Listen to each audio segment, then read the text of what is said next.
Hello and welcome to our Edgemont community, particularly our parents. We are inviting you to be part of our engagement process as we plan for the 2023-2024 school year. This presentation will give you some context in order for you to meaningfully participate in the engagement. It will help you to understand some of the school development plan goals that we've had over the past 3 years, as well as our school budget and fees that we're proposing for the upcoming year. The purpose of this meeting is to share information with you about our school planning at Edgemont School, and also to gather your feedback that might be considered in making future school planning decisions for our school. I'm going to play this quick video for you as we did at our parent council meeting. This particular set of slides was shared at our parent council meeting, and we gathered feedback from participants at that meeting. So I'm going to show this to you again to set the context for our engagement with you today.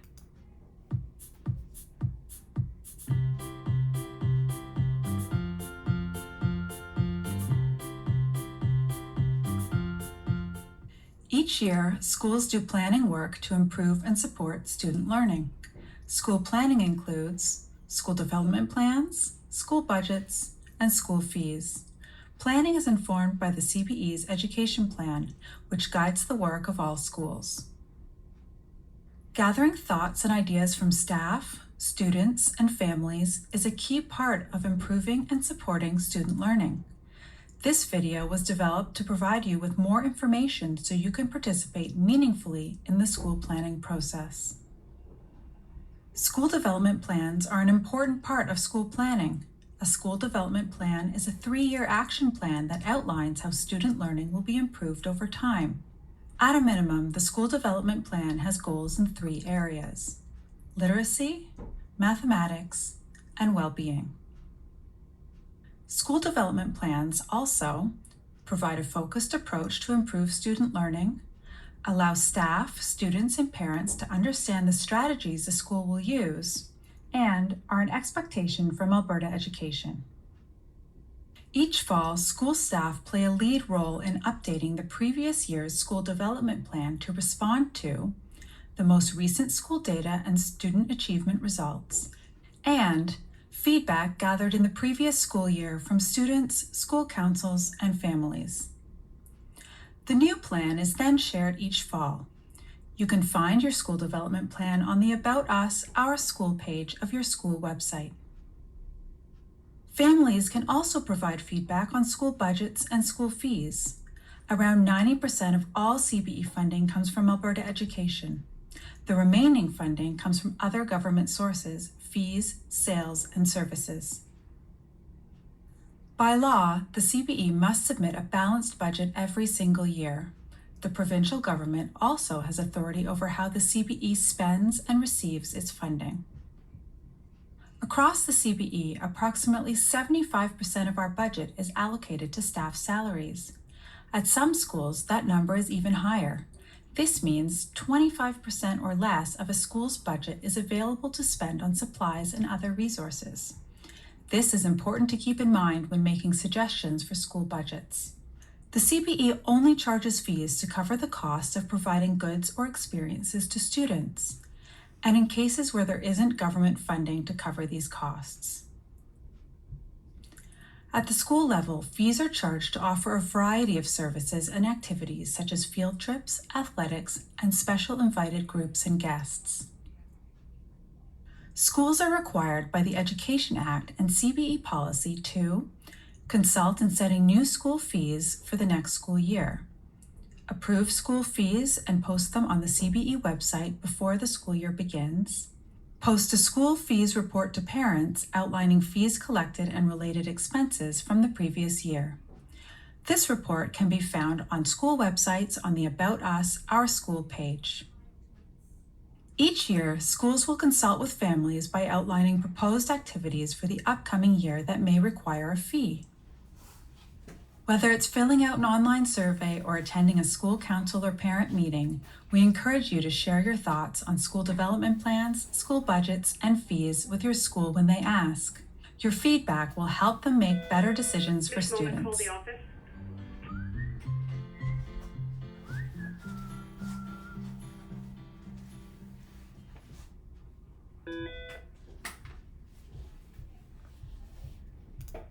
So thank you for taking a moment to just watch that with us.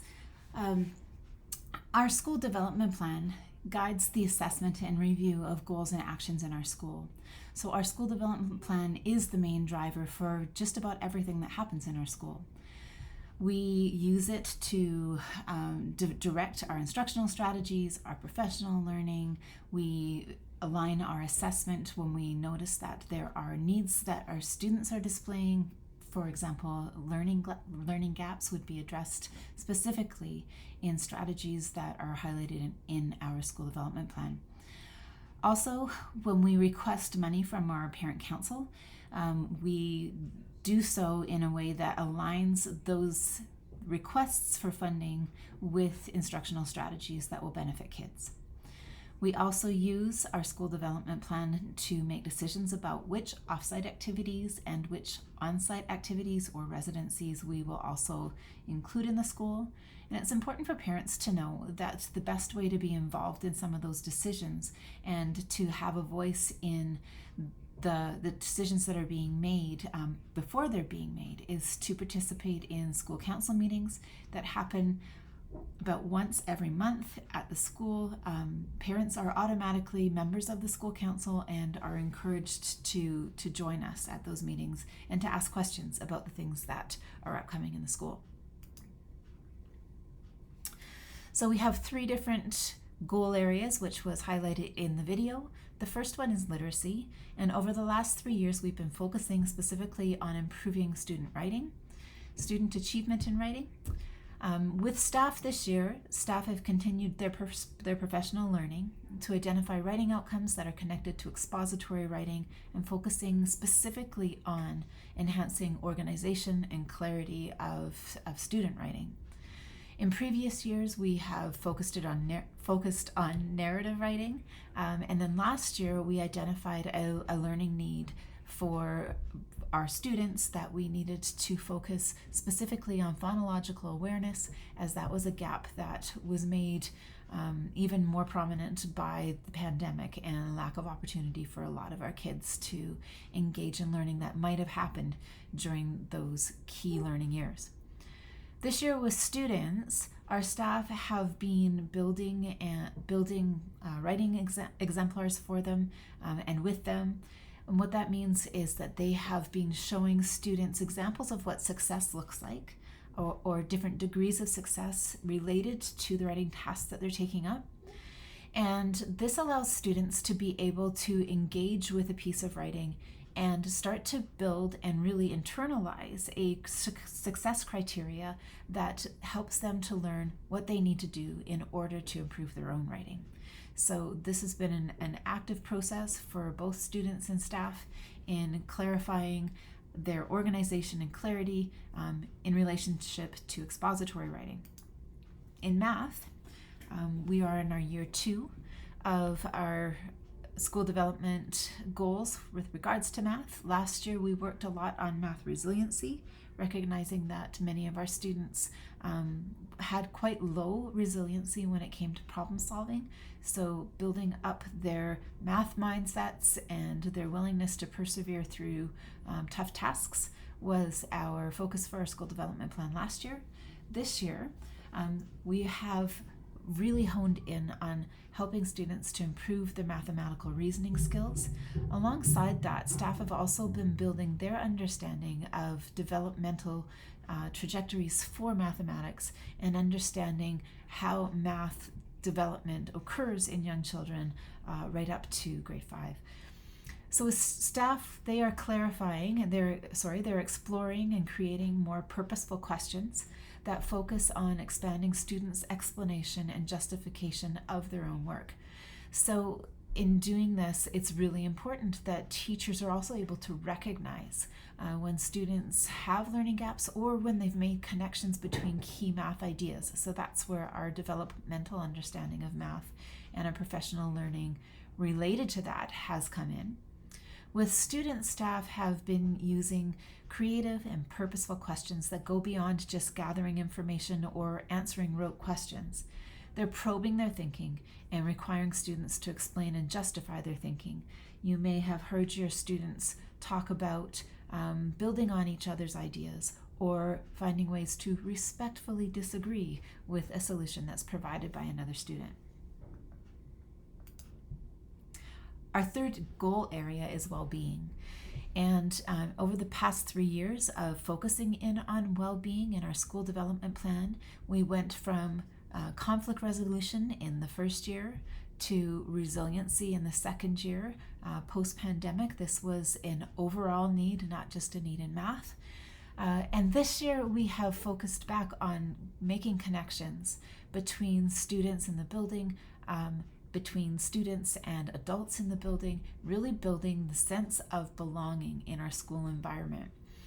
We've noticed that over the past several years, particularly with regards to the pandemic, that we have had to, by necessity, be very separate in the way that we are in the building. Even though there are many, many people here, students have been cohorted for a good 2.5 years, and during that time haven't built a whole lot of relationships across the building with other staff other than the students in their immediate classroom and their teachers. So we are hoping to be able to, through our work this year, be able to expand that, and then as a consequence, improve the sense of belonging that our students have with each other and with our staff. With students, staff are engaging in purposeful reflection activities that help them to identify their circle of supports and identified go-to support persons. So we're having students be aware of who the people are that they know in the building and who the people are that are being supportive of them and who they can trust.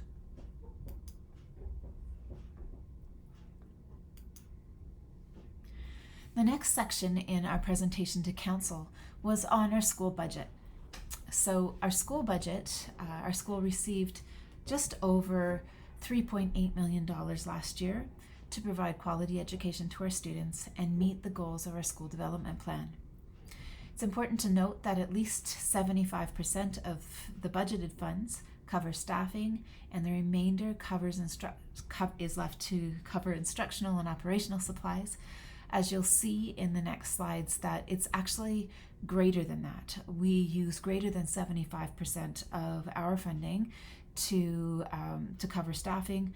That's so that we have more people, more qualified and helpful, supportive adults to work with children, choosing staff over stuff, if you will, in our budget decisions. So when we look at our enrollment for this current year, as of September 30th, which is the date that our budget count is cast in stone, if you will, we had 641 students in the building. So every school in the CBE gets a certain amount of money to cover the basics of running a school. So that includes things like a principal and an administrative secretary, a librarian. Other positions in the school are purchased with RAM monies, but they are not required, and there's flexibility on how we can decide to use that budget. The per student total represents the amount per child that is brought into the school based on enrollment. So more or less, students in Division 1 bring in just a little bit more than $5,000 a student. Students in Division 2 bring in a little bit less than $5,000 a student, but you can see that that $3.3 million there is based on our enrollment. So as our enrollment goes up or down, that number also fluctuates from year to year. So when we look at how many teachers we purchased last year, we purchased, and this number doesn't quite add up. No, I think we're okay. We purchased 29.1 teachers. Now, that doesn't mean that we have one teacher who is only working 10%. We actually have a number of part-time staff who are together, that the full-time equivalent adds up to the combination of full-time and part-time staff, which comes out to 29.1 teaching positions. For our support staff, we spent about $330,000 for 5.8 full-time equivalent positions. So when we consider that a lunchroom supervisor works 10 hours, that is not a full-time position. That would be a 0.25 position. And many of our educational assistants work anywhere between 15 hours and 30 hours. A full-time position would be considered to be a 40-hour position. So the 5.8 actually represents far more than 5.8 people. And then administration, that would include the people that are working in the office. That would be myself and Mr. Quinney, certain administrative allowances for different teachers, as well as our front office staff. We spent about $300,000 on that, for a total staffing complement of just a little bit below $3.7 million for 39 staff positions, full-time staff positions, which leaves us with about $131,000. That does not represent what we have to spend in the year, and the next slide will help to clarify that. So of the remaining balance of $131,000-ish, $52,000 of that, or roughly $52,000 of that, is budgeted to cover contract absences, things like illnesses or appointments that are contractually covered. There's $52,000 to cover that amount of money, and every year it fluctuates how much we have to spend of that money to cover off the absences in the building. In the first year of the pandemic, before we really knew the impact of the pandemic, there was a month that illnesses in the building were very close to the $50,000 mark for just 1 month. So this is very contextual in terms of how what is happening in our community and how our absences being impacted by circumstances medically in our community. Also, $29,000, $29,220 is allocated for student supplies. That's a student supply fee allocation. We provide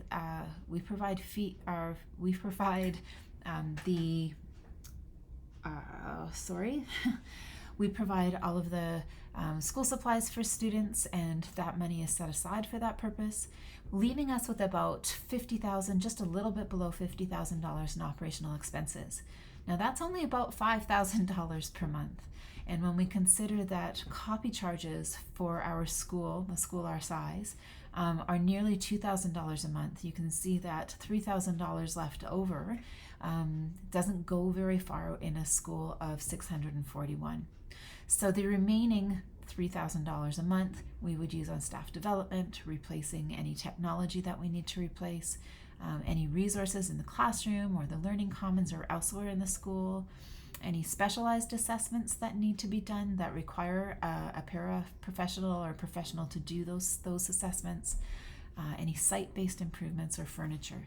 So that's what we're left over with, and that's how we prioritize some of the spending in the school. Oops, pardon me.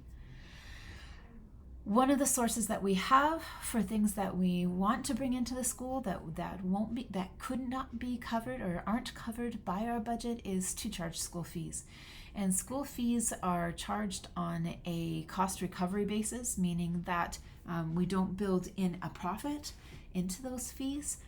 Many of those fees you will not have noticed yet for this year because we can only post them relative to when the event or when the trip is happening. So each year I've asked teachers to budget $50 for students in, just change that, $50 for students in grades 1 to 5 and $25 for kindergarten students who are only here half-time. We also budget a healthy living activity fee, which was new this year, which allowed for Mr. Thomas, our phys ed teacher, to plan for programming that would extend past the school, things like climbing and skating. Some of the things that we had wanted to do this year haven't necessarily panned out the way that we would like them, but we are still seeking some ways to create experiences for all students at all grade levels. We also posted a $20 specialty art supply fee, $10 for kindergarten. This showed up as an optional fee this year. That was a mistake, but because anything that we put into fees for the year is cast in stone until the following year, it did appear as an optional fee this year. We want to thank all of our parents who paid this fee, regardless of the fact that it was listed as optional, because it has allowed us to do more in the way of sculpture and painting and things that require more costly supplies for students to have a quality experience.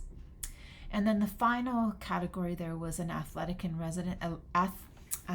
residency. Let me just change that really quickly. An athletic residency. And we this year brought in netball. The previous year we had brought in Elevate Lacrosse. So this has been very well received by our students and by our parents as well. It was a $10 fee for grade 1s to 5 and a $5 fee for kindergarten. Now, financially in our world, inflation has hit us pretty hard. So like I said earlier, we are not allowed to change any of the fees that we propose in the spring, even if inflation impacts the cost of fees in the future. So this year we found that there were a lot of service providers that had to raise their costs. We've been very fortunate that we have a strong parent council group that has allowed for us to have a bit of a buffer, and we want to thank our parent council for approving an up to 6% buffer that we can access to be able to go on some of the trips or have some of the experiences that have gone up in cost. So as a result, we can't do that every year. We can't always rely on our parent council to be able to bail us out that way. So we're proposing some slight fee increases that are aligned with what we expect due to inflation. Inflation is not just in the service provider, but also in the busing costs associated with transporting students to field trips. So in our field trip fees, we are proposing that we increase those to $60 for grades 1 to 5 and $30 for kindergarten. Our healthy living activity, we are proposing that we increase that by $5 to $40. Our specialty art supply fee, we need to make this a required fee instead of an optional fee, and we're looking to have this be $25 for grade 1 to 5, $15 for kindergarten. And athletic residency, again, we are wanting to have that the ability to charge up to $15 for grades 1 to 5, which would be $8 for kindergarten. Important to note that because these fees are listed at this price, this is the top price that we could charge for any complement of off-site or on-site activities. But we do not have to go up to this limit. We have the ability to do so because we will ask for these fees to be approved by Alberta Ed this year, but they may indeed be less if we can manage to have a lower cost for those activities.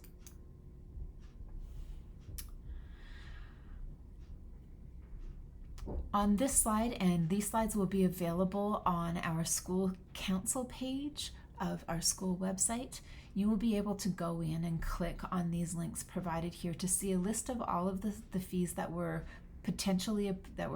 approved for potential activities for the 2022-23 school year. There's a very large list. The reason why we over ask is so that we have some options when it comes to planning. This helps us to navigate if we've had a change in staff or if student learning is going in a different direction, because we're trying to make those authentic experiences for kids. So we have the ability to change course because we've applied for approval for a variety of different things. Doesn't mean that we intend to go on all of those field trips. It means that we have the ability to charge for any of the fees that are listed on this site. Also, you can see at that bottom link that we do post annually a fees report to parents that helps you to see how the money was spent over the year. So at this point, I would like to thank you for watching and listening to the presentation. We didn't have an opportunity to answer any questions, of course. We did do that as part of our engagement at our school council meeting, but we would like to gather your feedback in the form of an online survey on our CBE page. So we're going to ask that you consider the information that we presented to you as you give us feedback for our planning for next year. We know that when we work with our families, that we have much greater success for students learning.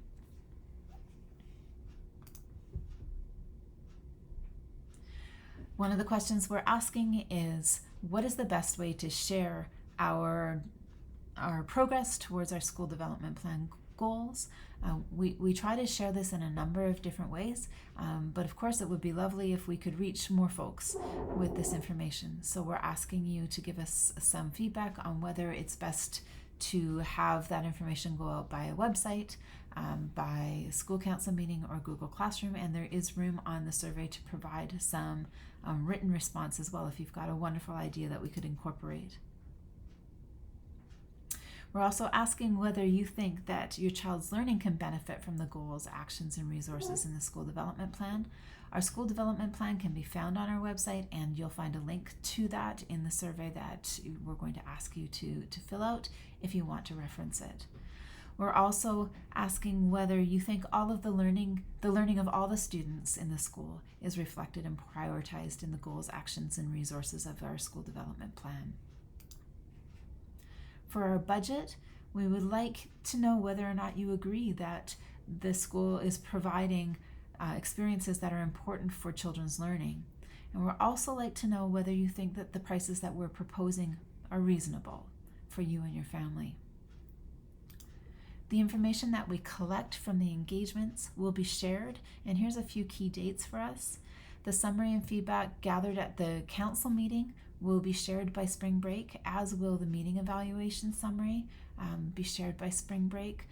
Those are specific pieces of information that were gathered at council meeting, and they are not part of the larger community engagement.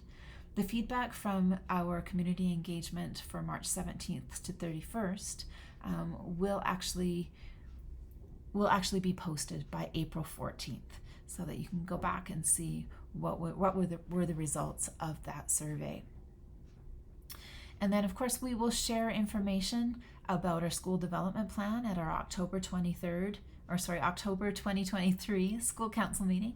And we will also be putting that school development plan, the final version, onto our website by November 30th next year. So thank you again once more for being involved in providing your voice so that we can do the very best we can to plan for an engaging and successful year of school at Edgemont for our students.